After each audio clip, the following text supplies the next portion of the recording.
Hoje eu completaria 22 anos de casada. Eu me divorciei há 2 anos e 3 meses, prestes a completar 20 anos de casada. E esse é o 3º aniversário, que seria o nosso aniversário de casamento, depois que me separei. Porém, é o que eu mais refleti. Talvez porque nos 2 primeiros, o primeiro 1 ano e meio, a gente enfrentou uma briga judicial e, enfim, eu queria ver-o na frente, mas não queria ver ele. E hoje nos tornamos grandes amigos. E talvez isso me fez refletir um pouco, inclusive pela conversa que eu tive com ele sobre como é a vida de solteiro depois de tanto tempo casado. Ele foi meu primeiro namorado e comecei a namorar ele tinha 16 anos, eu tinha 16, ele tinha 17. E nos casamos, eu tinha 18 e ele 19, porque eu tava grávida. E ficamos casados 20 anos, né? 19 anos e 9 meses. Tivemos mais um filho. Enfim, o casamento acabou. E aí, caindo nesse mundo de paraquedas, depois de uma vida inteira me relacionando com uma pessoa, essa semana eu entrei em algumas reflexões e eu faço terapia desde então incessantemente. A escolha pelo divórcio, a decisão foi minha.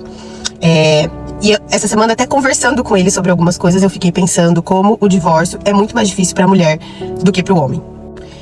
Eu tenho uma foto na cabeceira da minha cama e todos os dias, quando eu vou acender uma vela na hora de dormir, um pouco antes de eu dormir, eu olho para aquela foto que foi tirada na minha última viagem casada com ele.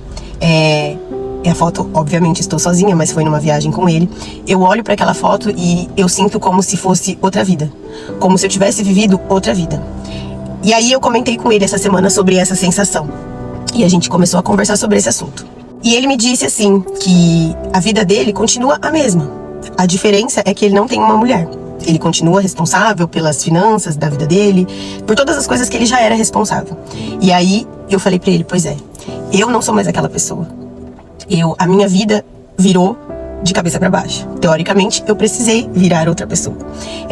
Então eu era totalmente dependente dele, apesar de sempre trabalhar. Ele tomava frente de todas as coisas da minha casa, até porque a gente se casou muito novo. Ele tem esse perfil de tomar a frente e eu achava ótimo. Desde então, eu precisei tomar a rédea da minha vida. E confesso que às vezes eu entro em um looping. Eu sou sozinha, eu não tenho pai, não tenho mãe, não tenho família. Tenho 2 irmãos mais novos, a gente se vê uma vez a cada 6 meses, porque cada um tem a sua vida. Então eu precisei amadurecer. E às vezes é cansativo. E eu compartilhei isso com ele essa semana. E ele falou, realmente, a sua vida mudou muito, muito mais do que a minha.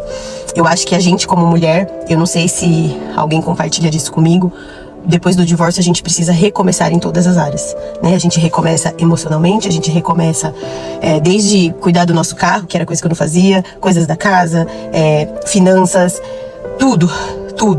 Então eu acho que é muito mais fácil pro homem até engatar um novo relacionamento, né? Percebo que pra eles é muito mais fácil talvez substituir, né, um lugar por uma pessoa por outra. E nem tô falando que não é uma substituição. Sinto que é mais fácil pra eles amarem. E apesar de tudo, eu não me arrependo. Em nenhum momento nesses 2 anos eu me arrependi de ter decidido pelo divórcio. Acho que nós dois, acho que a gente precisava realmente, e essa decisão não partiria dele. Mas talvez eu sinta um pouco de falta da instituição família, sabe?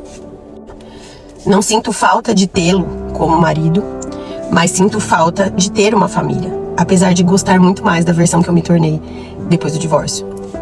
Eu olho para aquela foto todos os dias e eu penso, eu nem lembro quem eu era nessa fase da vida. Eu era uma pessoa completamente alienada.